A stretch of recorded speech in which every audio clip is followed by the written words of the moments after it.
All right, good evening, everyone, and welcome to the Norwood Finance Commission meeting of Thursday, November 21st, 2024. First order of business is approval of minutes from our previous meetings. We had meetings on October 10th and October 24th. Motion to approve. Thank you, Sarah. Is there a second? Second. Which one? Oh, I was going to do both at the same time? Okay, I was just going to abstain from the 24th. All right, we can separate Right. them. All right, so you Okay. want to do? Motion to approve meetings of Thursday, October 10th. Okay. Second. Thank you. All in favor? Aye. That's unanimous. And then the second one, meeting, Motion to approve meetings of Thursday, October 24th. Second. thank you. Any discussion? All in favor? Aye. And Abstain. abstain. Okay. Thank you very much. Now, we're here to meet with the school department. We want to welcome Tim Luff and Sean Mannion, Anne Marie Mazzola, and Teresa Stewart. Thank you for joining us. I'm going to turn the floor over to you. And guys, I believe you have a brief presentation, and then I'm sure there'll be some I questions. sure do. Thank you very much, everybody. Tim Luff, Superintendent of Schools. Sean and I are both new here in the town, and first of all, it's an incredible community, and excited to be here to try to get a good relationship with you folks as we move into budget season. So thank you for having us. I did share multiple documents with you folks. I think it was Monday, Tuesday, and then I put together a presentation to just do a general overview of each of those. My idea today is that we'll go through the slide deck, hoping that you have questions, you review the materials, and there are general summaries in the slide deck of the material that we presented. So hopefully that will be a good, efficient way to kind of go through this process. Just a couple talking points for today. We're going to be reviewing our enrollment report, our October 1 to October 1 accounts. You had received a previous memo that I updated yesterday. I wanted to make sure the financial indicators were accurate for you to what we have for now. We'll be talking briefly about the Coakley positions. The minimum number of positions we'll need to open up with the Coakley. Whether those are in our budget request or not is unknown yet. We're going through the budget cycle now, and so we'll get to that at some point. An update on the student service audit that was approved through town meeting last year. Entitlement grants, the other grants that we have supporting the district outside of the operating budget, and kind of a general idea of what is funded through those. Our quarter one staffing report, where we are over the last 5 years, but where we are now based on what we approved in the budget last year. Our quarter one budget report, where we are projected to be at the end of this fiscal year based on the current numbers, knowing that it's projected, right? It's only one quarter, so we always like to say, even though there may be some funds there at the end as it projected now, it may not remain that way through the course of the year. And then finally, just some other talking points. And then just a pitch for me to help with my entry plan as we move forward. So quickly looking at the Norwood enrollment as of October 1st, every year we report to DESE on our specific categories of students and groups of students. As you'll see here, on October 1st of 2023, we had 3,545 students. There is actually 3,614 students as of that date because for special ed purposes, they add in a number. They actually increase that number to find the overall special ed percentages. So where you'll see everywhere our enrollment at 3545 as of October 1, in actuality it was 3614, but that represents special ed students in out-of-district placements as well. Okay. That has increased. You can see now we went from 3545 to 3575, 3648 with out-of-district students total. Students with disabilities in district receiving services, 835 as of October 1st, 2023. We are now at 813, so a slight reduction there. 886 total with our out-of-district student placements. English language learner has increased. These are our students receiving services for learning English, 573 as of last year, 594 this year. First language, not English, does not mean that they are English language learners, but they, in their home, their first language is not English. You can see a slight increase there as well. The low income and high needs categories are not yet calculated. There's a lot more information that goes into those numbers that we don't provide to DESE. In the memo that's provided here too, and was provided to you, you'll see the categories, all the pieces that go into that. So January, February is typically when the state will get us those numbers. But that's our current enrollment. So you can see there are some slight increases there. Would you like me to go through each one or go through questions? as we go through? I just wanted to do a quick comment on this, and I think the reason we look at this is because, and you know this, but just kind of Please. more generally, we look at this because this is an early indicator for our Chapter 70 numbers are going to look next year. And if there are some districts that have been experiencing decreases in enrollment, and then that sometimes pushes them into the hold harmless category, which is better than getting nothing, but it's still not a place we want to be, and so kind of we would want an early indication if we were headed that way. Sure. Yeah. So it's good to see our numbers are going up slightly.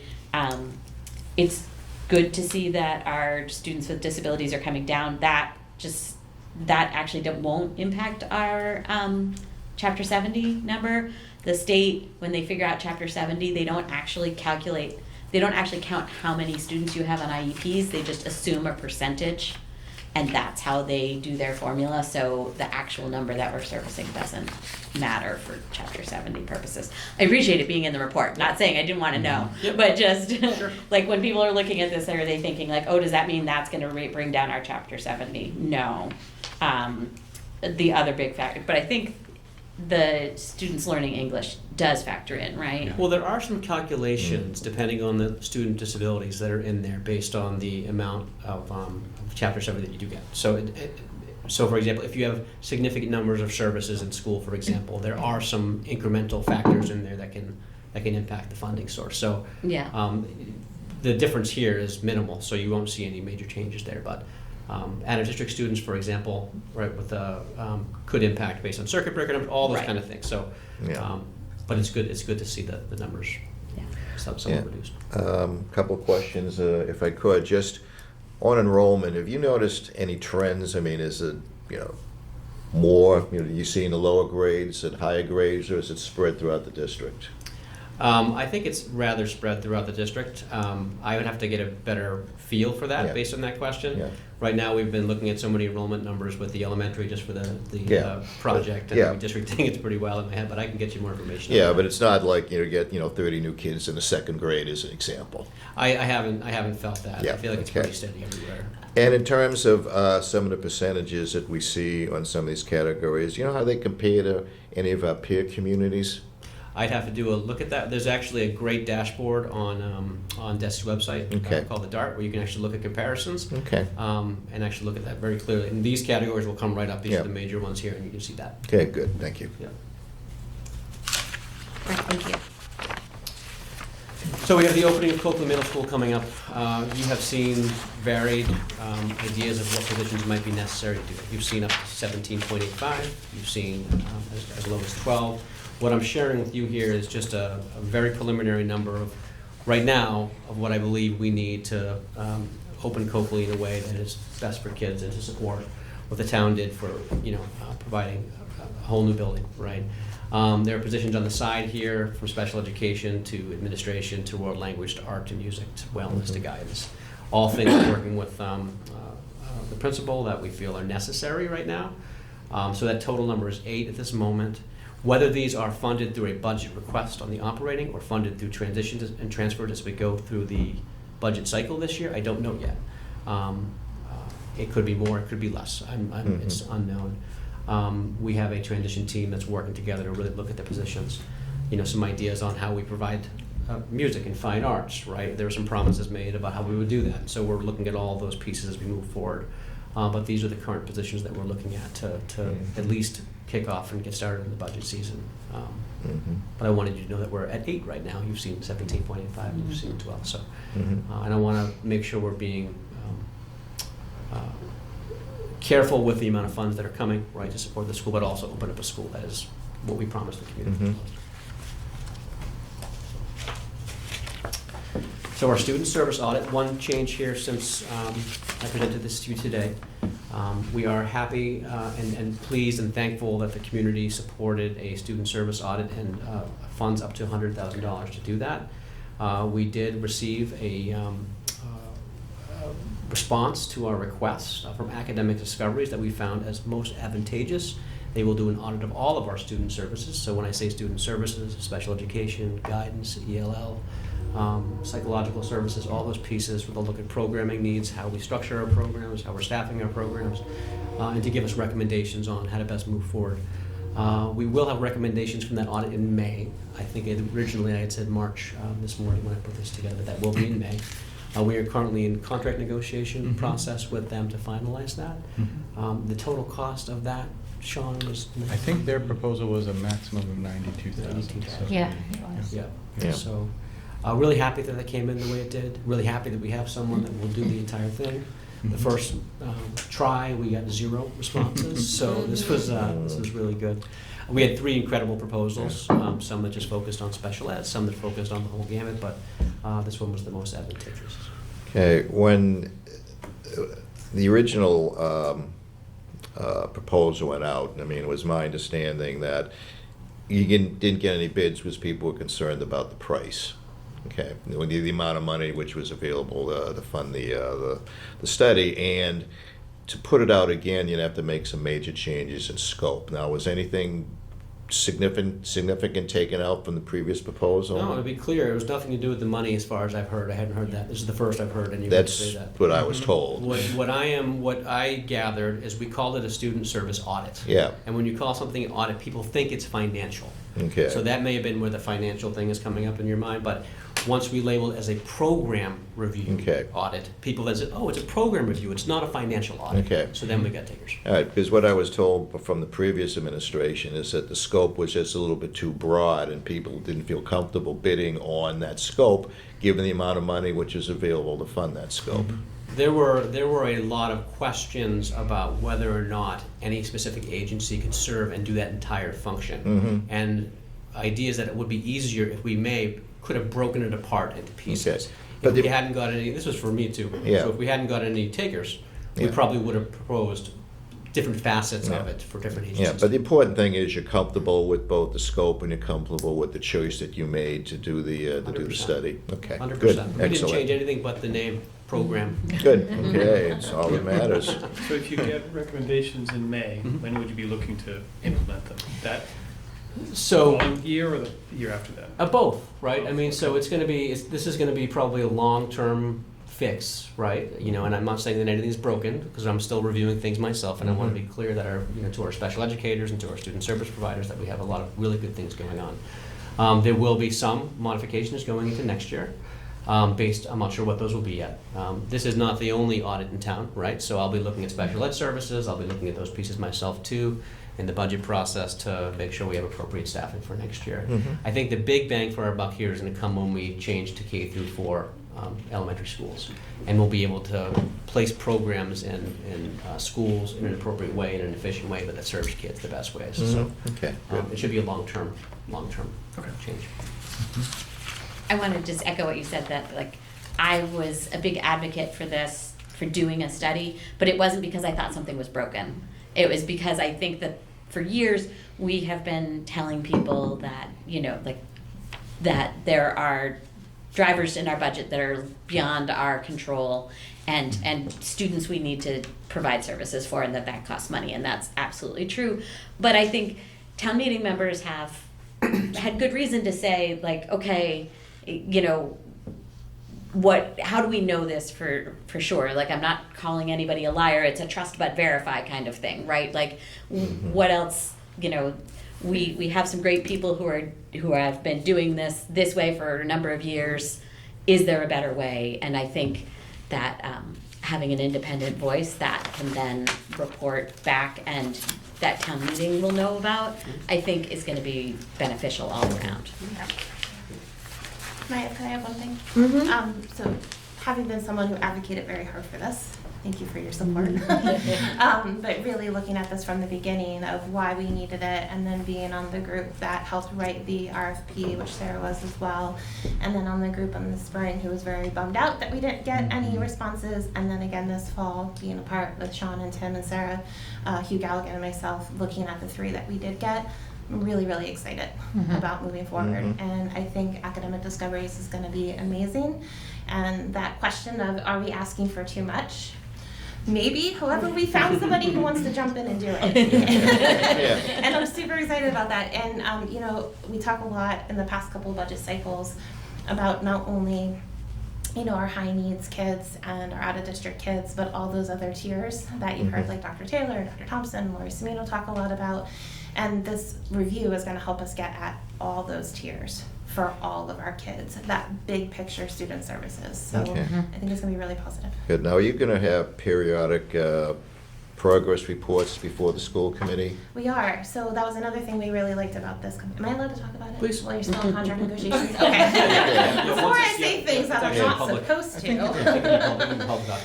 That was one of the reasons, Alan, we rated them as highly advantageous. So hopefully we get the negotiations wrapped up and start in December.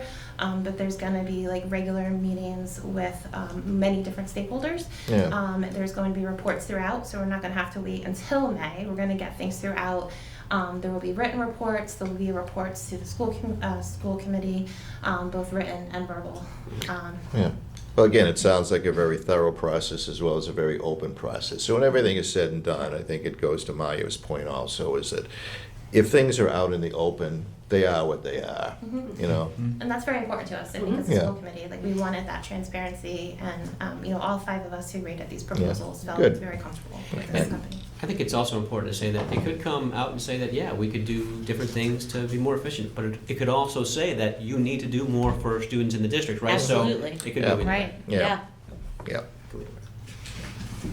But it's one view on the entire thing. So I also want people to know that if it says you need X, Y, and Z, you know, I'm going to use my expertise too to say, well, maybe we don't need X, Y. You know what I mean? So it's not just Yeah. going to be this recommendation, we go with it. It's, we're going to look at the whole, you know, multiple data points. Right. So. Thank you.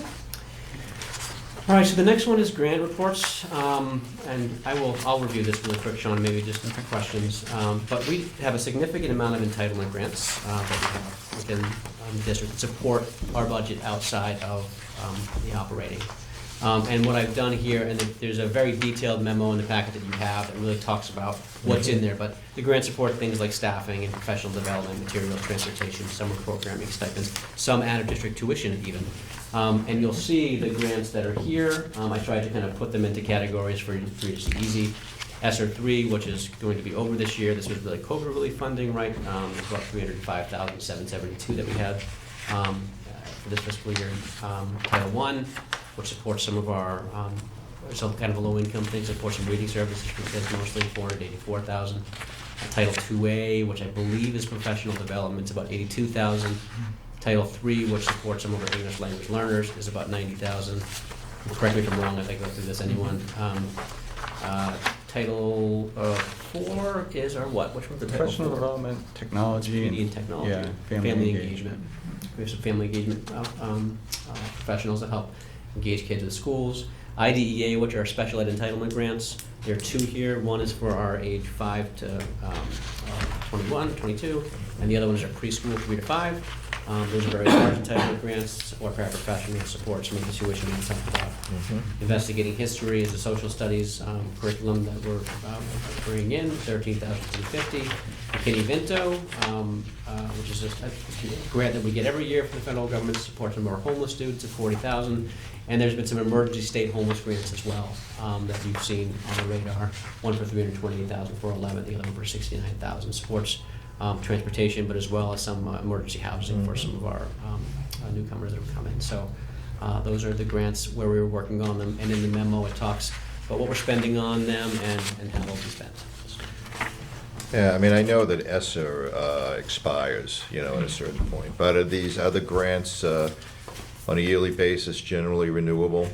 So the entitlement grants, the Title I, Title IIA, Title III, Title IV, IDEA are all entitlement grants that we get on an annual basis. McKinney-Vento, I believe, is one that we'll get on an annual basis. The other Yeah. ones are emergency, and that's will Right. go away as well.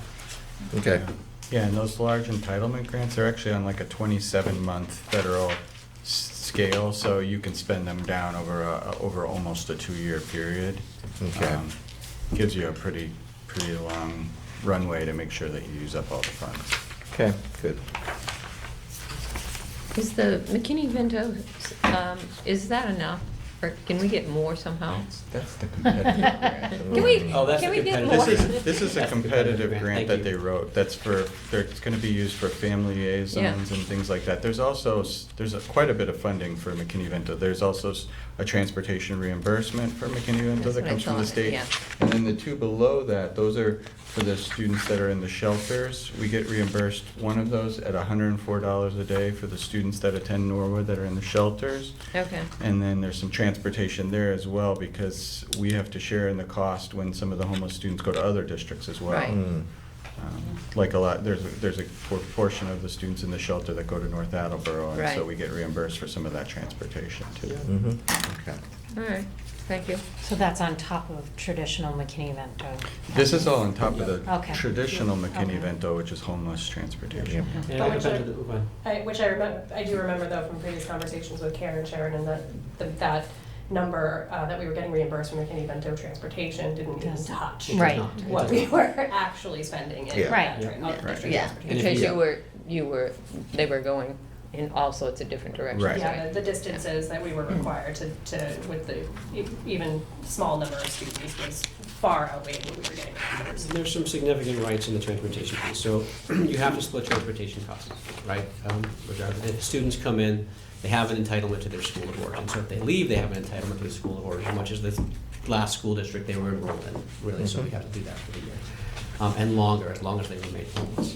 There are some stipulations in there, like if a student has to travel more than an hour, for example, we can say, well, we don't believe that's in the best interest of the kiddo, so we're not gonna do that, but parents have a right to essentially have a stay put, almost, so they can say, well, while you're saying no, we wanna challenge that, and so we have to continue to transport until the state makes that decision on whether or not they should go to the other school that's further away, or closer to their home.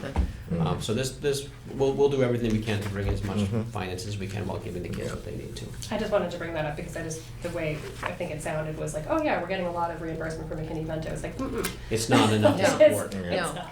It's not a dollar for dollar. I think we understood that. Yeah, It's good to reinforce Yeah. that. Yes. No problem. And it's, and we're not alone, we are not alone. If you want to compare Yeah. the districts, this is something Yeah. that is an issue in every district. Absolutely. I'm gonna let you take the quarter one staff report. Okay. So we have a report that's very detailed. There's a memo and a table. Yeah. We're reporting on our staffing through the first quarter. As of the end of the first quarter, the operating budget was supporting 566.8 FTEs. The original budget for this fiscal year was 565.6. The memo goes into the details of the various shifts, but most importantly, we're completely within our budget. You'll see from the first quarter report that we're projecting a balance in our operating budget, a pretty good balance at the moment. So we're completely within our budget dollars, and we're very close to the FTEs that were budgeted. There's been a few shifts. There have been some situations where some para positions have been moved to a teaching position, which is a net reduction in FTEs, and that's all detailed in the report. And it also shows some of the history going back in time. It's based on something that was handed out at the Springtown meeting, is what I understand.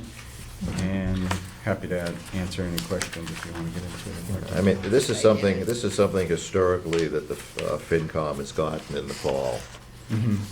We've always wanted to know what the staffing levels are, not only after town meeting, but after the beginning of the school year, where you've had to make certain adjustments, based on specific conditions. So again, this is very helpful to us.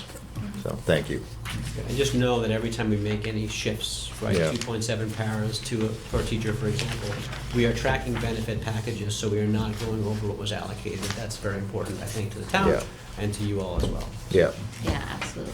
Yeah, I did want to emphasize that because Anne Marie and I personally said we promised we would track that in the spring, and we Yeah. did. And if you look at the spreadsheet that Sean created, that the school committee had, and you know have as well, in the notes section, you can see a number of positions that we had, as a school committee, agreed to add into the budget in May, where the trade-off was like 2 paras for a teacher, 2.7 paras for a school adjustment counselor. And then I know we talked with you before, but just so you can see the transparency, when we needed to switch the athletic trainer from a contracted service to an FTE, so it would be a more effective and efficient service for our students. Even that did not add to the bottom Okay, line good. benefits. That's great, thank you. And just, this is a snapshot of the first quarter budget report. So it's a very bird's eye view of the budget, first quarter. So this is projected with spending through the end of September. The 25 operating budget is 61.2 million. As of the end of September, 7.1 million was expended and 50.2 was encumbered. We do encumber our salaries, which is unique, but it means that most of the dollars are locked up. 94% were expended or encumbered already by the end of September. And then you can see below that, we do forecast some costs that aren't encumbered or spent, some types of stipends and salary costs and other expenses that aren't yet encumbered. And then we also take credits that were built into the budget or offsets, such as circuit breaker, sped stabilization are some of the big ones. Other ones, we recently approved, the school committee approved to move compensated absences out of the school budget, so we assumed that. You know, and some fee credits such as transportation fee, athletics fees. And that's all to the tune of 6.6 million. So we're projected to spend and encumber, or spend by the end of the year, 60.2 million, 98% of the budget, and a balance close to $1 million as of the first quarter. So a good place to be at first quarter. Things can change. We can't say we're going to be in exactly the same spot at second quarter, but that's where we're at. And the actual slide deck that's accompanying goes into some detail about the warrant articles that we still have that we're working on spending, revolving and fee accounts which have healthy balances, circuit breaker and tuition, which are our large special education expense areas, and a few other things. Happy to answer any questions on all of that. I mean, at some point during the year, if you find that you still have a positive balance, is it possible, you know, looking down the road to save some funds that maybe, you know, you could use some of that projected balance instead of using circuit breaker funds and maintain a more healthy circuit breaker balance? I think when we get closer to knowing if we actually do have savings, right, or not, Yeah. we'll consider different ways, to assist in next year's budget projections. That may be actually putting money into circuit breaker, right? So Yeah, whether it's circuit breaker or prepaying tuitions has been done very frequently in the past. Yeah. prepaying is a tricky thing that I personally just don't love. I'll share just because Yeah. you're letting the taxpayers know that here's the tuition that we're asking for you to pay for operating, but it's not the real tuition cost. You know what I mean? So, Yeah, and okay. then there's going to be a cliff at some point if you can't prepay in the following year. The same goes with circuit breaker. But if you can keep a set amount of circuit breaker to use each year and get that consistent, then that's I think a nicer way to flow. Yeah, I mean, it may help you offset a deficit in the subsequent year, you know, because you have additional, you may have, a move-in, which was totally unexpected, that's going to require a significant amount of funding, which can be used with the circuit breaker if you have a circuit breaker balance available. Right. Right. Yep. Yeah, and Al, just to add to that, as a budget subcommittee, we check in on that quite often.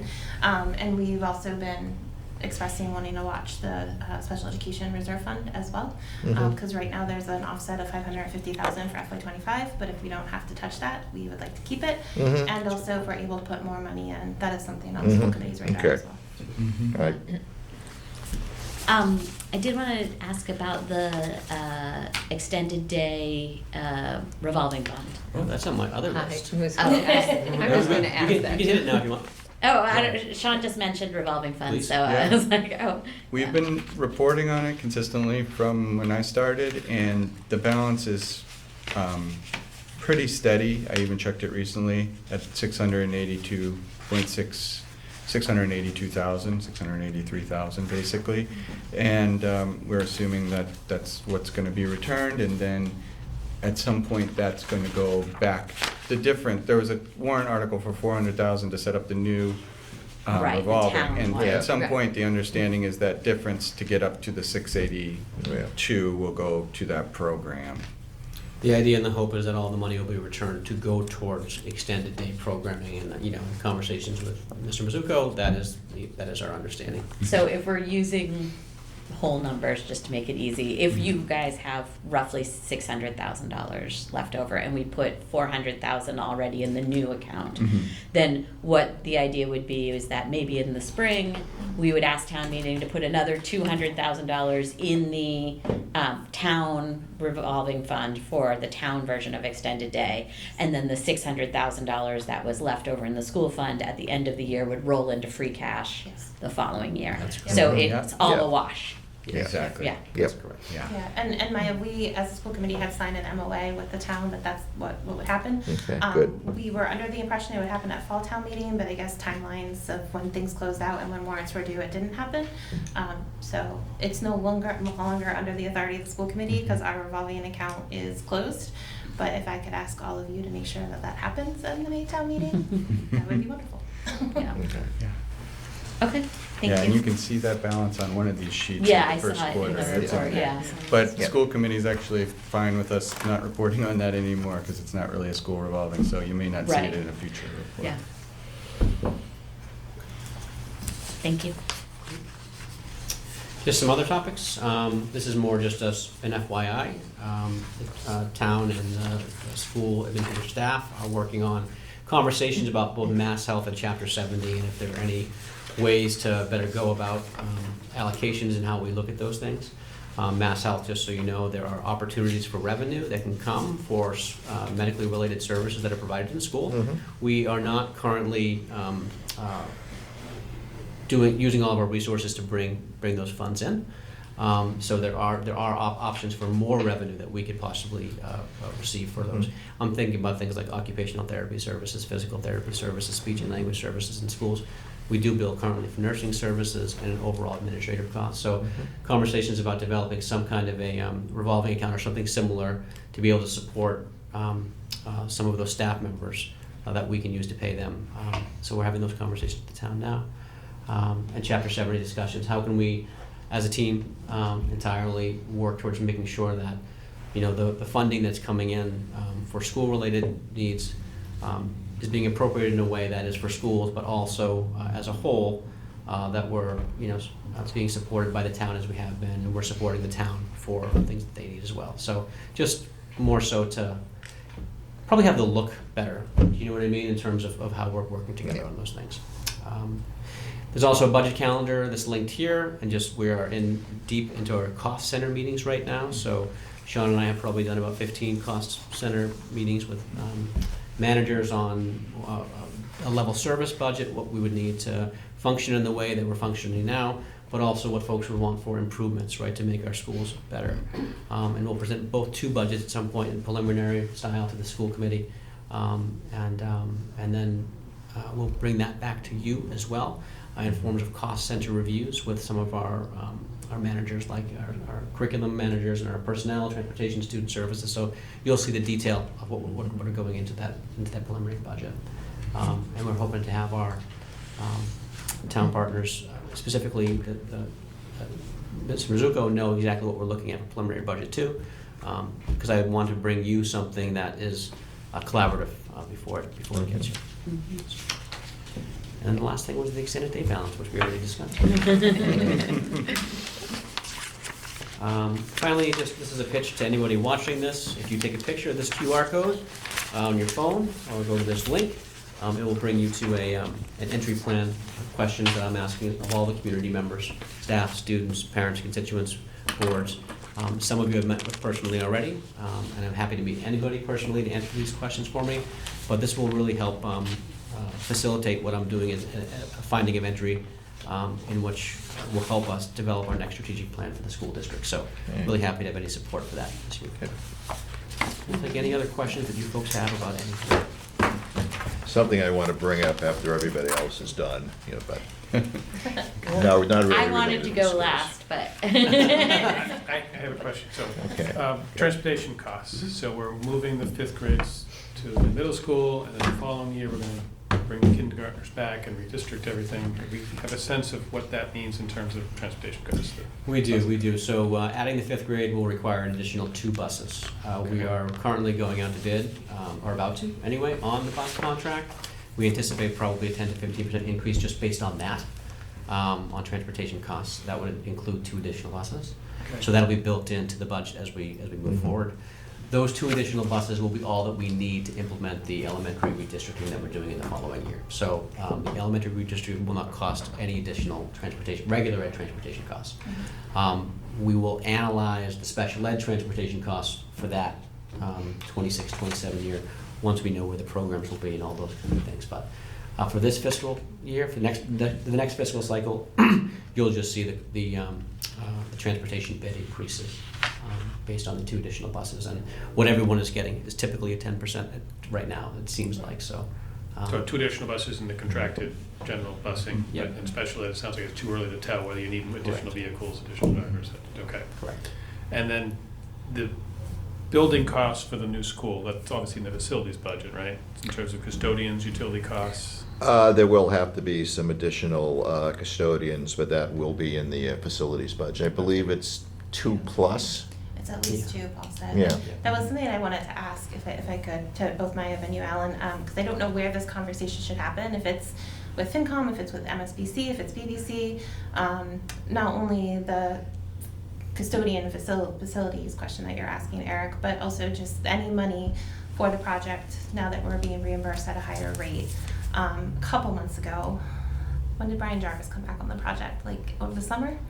We did get a additional funding from the state, Yeah. $7 million plus. Right, so whenever Brian came back to the program, I forget when it was, Yeah. maybe May or June, Yeah. and we had talked briefly, he had said that money associated with the building project could help with the moving costs. So when and how do we have that conversation as Mr. Luff is trying to figure out how we're moving everybody this summer? We're having those conversations right now, and periodically we meet with Joe Kidd. We met with Joe Kidd and Margot today, talking about moving costs, moving from one building to the next. Right. Which furniture we want to keep, which furniture we want to use in different areas of the district, which furniture just is a total loss, Okay. and also as well as moving 5th grade teachers over to the over to the middle school. So that's all covered in the project. So my colleagues have asked me to ask, so would that stay within the authority of the middle school building committee, and the school committee would just be updated, or how are those decisions supposed to I believe it happen? would be. The cost of moving would be within the middle school building committee. Okay. As well as the cost of procuring furniture and equipment and all that kind of good stuff. Okay. And then I have the conversation of additional custodians and utilities, that would be appropriate for BBC dialogue? Yeah, I think that that's something that is already on the general government's radar in terms of looking at their facilities budget for the upcoming year. Public budgeting, yeah. Yeah, and so I think that that's something that will, as a budget balancing committee, we'll probably ask the question again, is this in there? But I think that the expectation is that, yes, facilities is aware that there's this big new building going up. I know they're aware, just making sure the conversations happens in the appropriate place, and I'm giving my colleagues the correct answer. Right. We all know it's a considerably larger building, which will need, additional staff. Right. And Right. Paul and I are having conversations about that too, about what he'll Yeah. need to support the building as we go forward. Yeah. in The building's budget. I'm really curious in the end how it's going to shake out in terms of utilities. It's a much bigger building, but our old building was all electric and not exactly energy efficient. And so This one to the extent that we can, we'll be energy efficient. I should know the numbers off the top of my head, but it is a bigger building and it's also all electric, and there's a lot of numbers I should know off the top of my head. Then again, as I always tell people, I forget what I had for breakfast this morning, but be that as it may, it is gonna be a very efficient building. We were just in there today for one of our monthly site visits, and they've just sort of enclosed a building and have the temporary heat, and it was toasty in there. So they've got pretty good insulation, but we'll see. Oh. If you want to go last, one thing I wanted to bring up that is not necessarily related to this meeting, but I think it's good that we have some school people who are also, is that one of my other hats is I'm a member of the committee to develop a comprehensive plan for Norwood, and December 10th, 6 to 8 o'clock at Moore Library, we're going to have a open house. I think it's good that people go there, from the, not only from the FinCom, but from the school committee, because I think really what you're going to do with a comprehensive master plan is going to potentially could impact what you do with the schools. As an example, how much housing do you have? How many areas do we want to set aside or try to emphasize for commercial industrial growth, which will generate tax revenue, which in turn will help us finalize the budget. And we're going to, have a number of people there, some different stations. You want to talk about a specific item like, Norwood then and now, or what are the issues, or what can the town do for you, those types of things. So, I just wanted to bring it to everybody's attention, not only people here, but also on TV, that, this is your town, and this is going to impact how your town looks in 10, 20 years. So, December 10th, 6 to 8 o'clock, Morrill Library. Hope to see you there. All right, great. If are there any other school questions? Because my question was really more about scheduling, but it involved the schools, and so I wanted to. Okay, so the schools have provided us with their budget calendar. We also have our long-term agenda, and so I just wanted to. There was kind of a question of exactly what were we planning for February and March, and I wanted to have that discussion as a group. So just as a reminder, we are hoping to finalize the school budget, have for the FinCom to vote on the school budget on March 27th. And the school committee will have voted the day before, so that's good that they'll get their vote in first. But we were also talking about preliminary discussions with them prior to that. And so we had a couple of different dates on here. In February, we had said that we wanted to receive the initial draft budgets from general government, schools, and facilities. And then we said that in March, we would like to discuss the preliminary budget with the schools. So, but then at one point we said maybe we should change the February 20th date to accommodate the schools, because that'll be February vacation. But I don't think we need to do that, because I think we were just looking for to receive some numbers that we weren't looking for anybody to actually come to our meeting that day. It was because we were looking to get everybody's numbers and say this is our deadline that we want to start to be talking about this. So FinCom members, is that in agreement? Is that what you guys were understanding? Yeah. Mm-hmm. Okay. So we will stick then with February 20th. Okay. And then are the schools able to join us on March the 6th? We have it on our calendar, March the 6th. Okay. But to clarify, Mary, were you saying you want stuff from us before the 20th? Yes. Tim, does that work?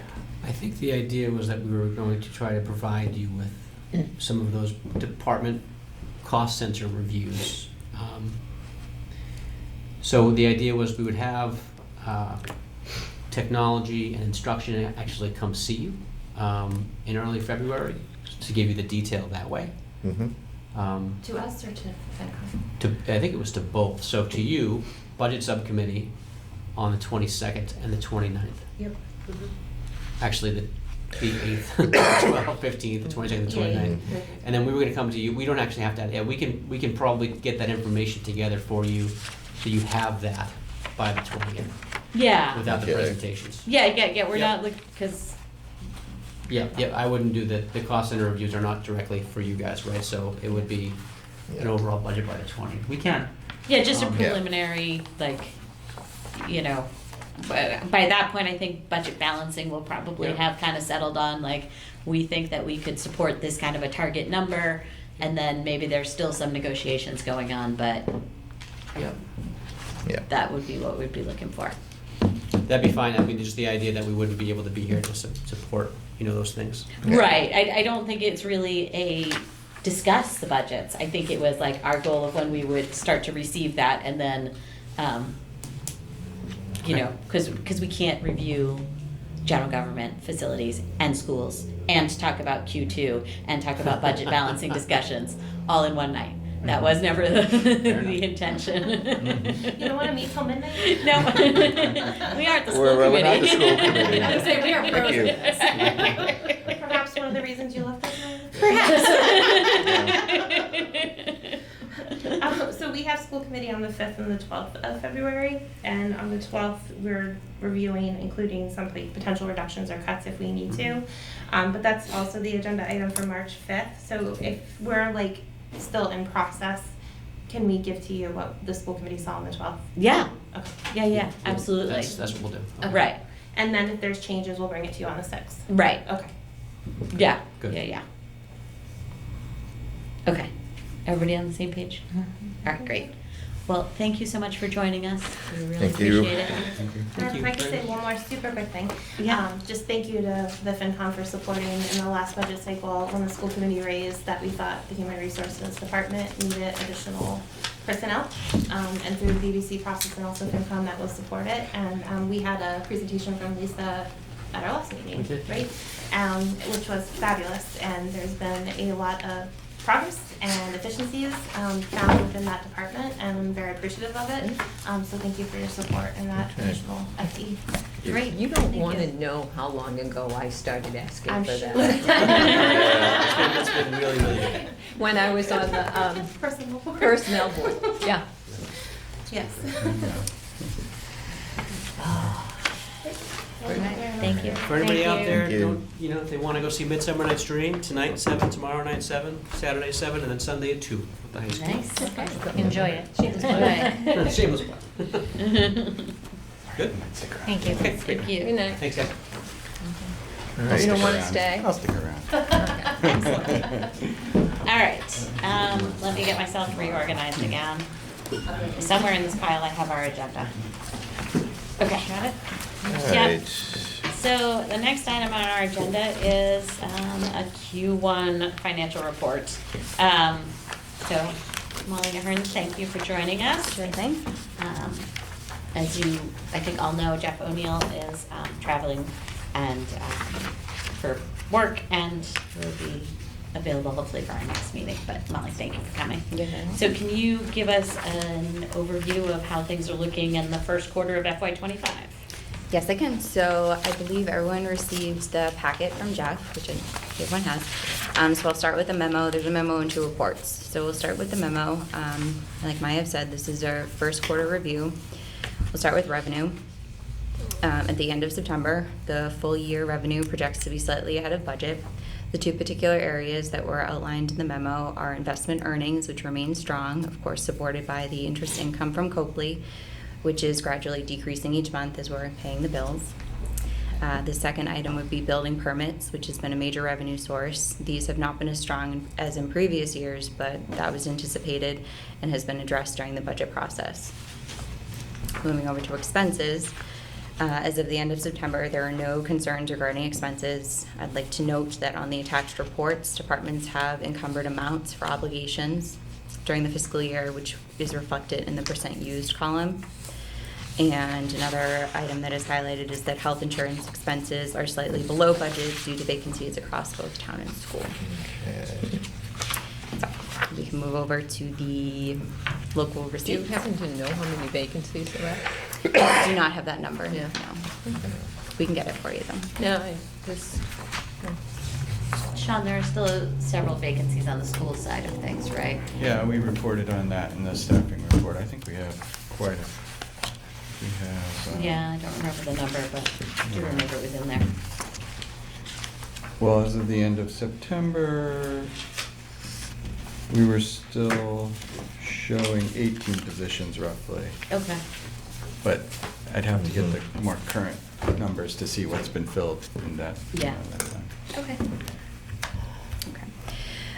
So moving over to the local receipts, the first few categories are excise. In the column percent collected, we've got motor vehicle at 9.7, and of course, this is due to timing. Most are collected later in the year. Moving down to payment in lieu of taxes, that's at a 0.67, and again, this is timing. It's when we book the pilot. It's in October, so after the close of Q1. Heading down to investment income, you'll see that's a much higher percentage, which we talked about in the memo. The Medicaid reimbursement, it's at 0, but again, it's timing. We received $113,000 on October 1st and fully expect to receive the amount budgeted. The line right below it, the miscellaneous recurring, there is a 0 budget in there, and that is because we're actually waiting on guidance from DOR as to whether to keep the approximate $238,000 within this line or move it up into the other departmental receipts area. So once we have guidance on that, this will be more clear for the Q2 report. Yeah. Have you talked to the building department at all, whether they have any indication of whether any major projects are gonna come in which will, contribute building fees? I have not spoken to the building department, but I'll gather Okay. that data as well. Okay. Because, unfortunately, we're not gonna have any FM Globals or Modernas the next year, at least as far as I know. Yeah, so any new large building permits. Right. Oh, any, But we- yeah. But, we did not budget assuming that those would come in, but Right. we did budget, our expectation was that there'd be about $1.8 million. We're Right. are running around 15% of that, so it seems Yeah. like we're kind of not even Right. on task Yeah. to hit that Right, smaller and, number. and that's my point, is that, do we see anything, not that we're gonna get the FM Globals, obviously, but do we see projects that'll bring us, at any point, close to the amount, which has been Sure. budgeted? On the horizon. Good, okay, I will thank- ask. thank you. Yeah.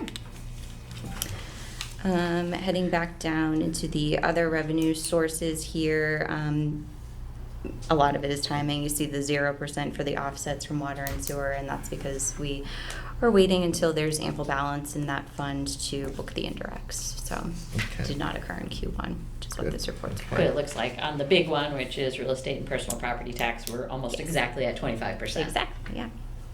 Good. All right. Now, the last report is our 3-page year-to-date expenditures. Now, this is the one to keep in mind, the encumbrance column. As you can see, many departments fully encumber what's due to a vendor. It's due to a vendor per contract. So you'll see the percent used on some of them is rather high. It's due to a large encumbrance. And there's no major concerns on this. Okay, on retirement, when do we, I see you've already, have you encumbered most of that?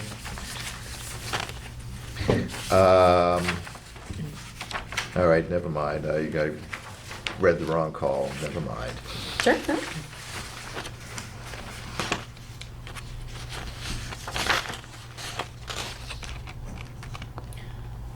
Are there any questions? We did ask that for our next quarterly report, we receive, as we had requested a while, I think maybe this time last year when we first were looking at these quarterly reports, but that was before Jeff was here. So I've asked Jeff, going forward, when we receive quarterly reports, we Yeah. want to see the quarter, that Yeah. same quarter for the previous year, Yeah. because there are things that are not equally spread across the Yeah. year, and it's easier to get a sense of how we're looking when we're doing a direct comparison. Yeah, one thing I do want to bring up is snow and ice, and particularly the expenses. As I know in the past, that we've always tried to buy, materials early, so we have them available, your sand and your salt or whatever. Now, I don't see really anything spent to date on expenses, and this wondering why. Could it be because last year, well, we didn't really get any snow? We have we have so much built up that we really didn't have to go out and buy any more sand or salt. Right, so in Q1, we did spend about $7,000, and that was for standard equipment repair, so. Yeah. It's only about, if I looked at last year, it's like we only spent 14,000 last year in the first That's quarter. Yeah, so we amazing. so all So the- it's not really. Right, so all the salt and sand that we bought early is just probably just there. Doesn't go It's bad. there. It's also possible that they bought it early, but they bought it in October, Yeah. right? Yeah. Like this is only through September Maybe. 30, so, Yeah. Maybe, yeah. just wondering, okay.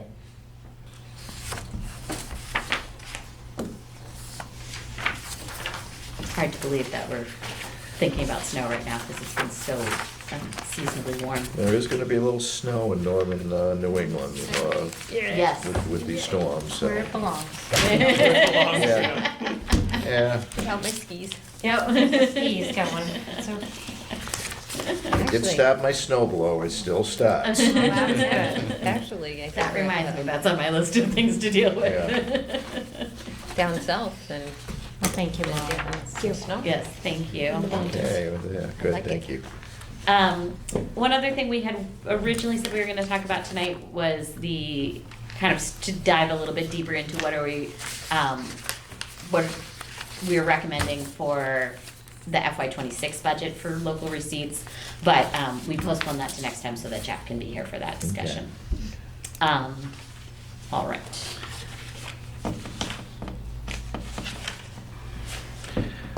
The next item on our agenda is liaisons with other committees. I just wanted to talk about this briefly. Capital outlay, Anne, has there been any activity? No activity at all. Okay, great, thank you. The CPC, this is something that we had talked about, like trying to have better communication with the Community Preservation Committee. I know we already are represented on a few different places, so Sarah is serving as the school liaison from the FinCom. Alan and I are on the budget balancing. Excuse me, So, hey, budget balancing committee. Excuse me. But I was wondering if someone might be interested in serving as a liaison to the Community Preservation Committee. This would not be any formal role on the Community Preservation Committee. You would not, if you wanted to, you could go to meetings, but you would not have I don't know what to. else you do. Nice. That would seem appropriate, yes. So, I didn't mean it. was Eric just voluntold? Is that what I'm hearing? I'm not even sure that was, I'm not even sure that was voluntold. I think that was just directed. Sort of goes along with how I got here at the beginning.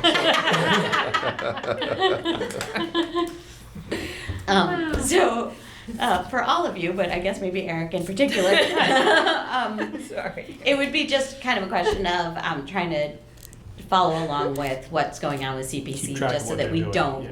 get surprised. You know, these are obviously public meetings. You can attend remotely, or you can attend in person, or you can watch on. They're not always covered by Not always covered. Norwood Community Media, but sometimes they are. But you could also check in with the chair and Catherine Walsh. yeah. So, Eric, would you be interested in that? Sure. Thank you. I will volunteer. How generous of you. I will just note that Joe Greeley reviewed our agenda for tonight, so kudos to him. But he did send just a quick update that they've received 8 applications to date, and the window for applications for the CPC is now closed.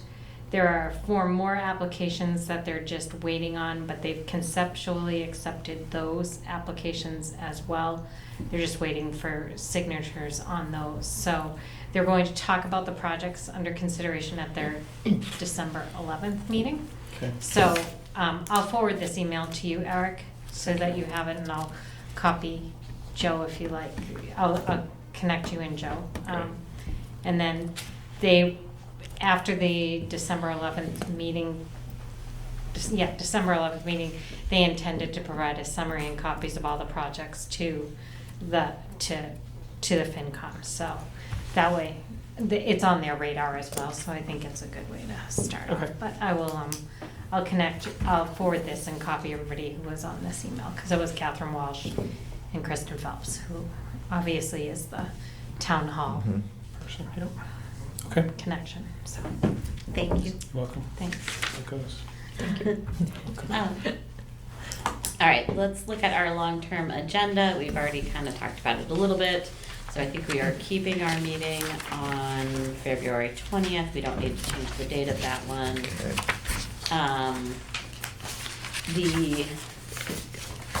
We'll move the revenue projections to next month. And next month we'll also be talking about trust funds, revolving funds, and grants. And we had started to talk about an airport and recreation department review. We may need to, I think that'll just be a preliminary discussion about how that might happen. Mhm. So that's what things are looking like. We are, I think we have a good plan ahead of us for the upcoming Mhm. budget process, which will be here before we know it. So any questions about the long-term agenda? Okay, any other topics for discussion tonight? One question I have, do we have another budget balancing committee meeting scheduled yet, or? We don't. That's a good point. Thank you. I meant to Sorry. give an update on budget balancing, and I forgot when we got distracted with the CPC liaison conversation. So budget balancing was originally scheduled for last week, but there were several people who had conflicts. We agreed that we would postpone, but we have not set a new date. We were talking about trying to set a date in December to kind of touch base, but I was waiting. I wanted to talk to Jeff and see what his availability looked like, and then put some dates out there to other committee members. Okay. But I know it gets hard to meet in December, so it's possible it rolls into January. But in the meantime, everybody's working on their budgets. Yeah, everybody's working on their budgets, absolutely. And, the budget balancing was planning to have a little bit of a conversation. We had asked Jeff and Sean and the rest of the accounting staff on both the school sides and the general government side to kind of talk about some of the things about how to handle things like the Mass Health money and things like that. So we were looking for kind of some recommendations on that. But we weren't planning to actually start real budget conversations until after the governor's budget comes out at the end of January. The other early indicator is the consensus revenue number, that's like sometime in December, right? That's when they come up with the state comes up with their consensus revenue numbers. I'm not sure, you might know better than I do. Yeah. For Chapter 70 and those? No. Well, they come up with it like when they are starting to build the budget, the state budget. Mhm. First, the House and the state Senate, the state House and the state Senate get together, and they come Mhm. up with like consensus revenue, and they say like, this is what our target is for the overall state budget. And I thought that meeting happened like in December. I think you're right, because if I Mhm. remember correctly, that fall meeting I went to last year on Finance Commission, with all the finance, they talked about that, and that was December. Yeah. That makes sense. So typically that kind of gives you a little bit of an indication of what like the unrestricted general government aid, the UGA, might be, like how much that might be going up and stuff like that. Mhm.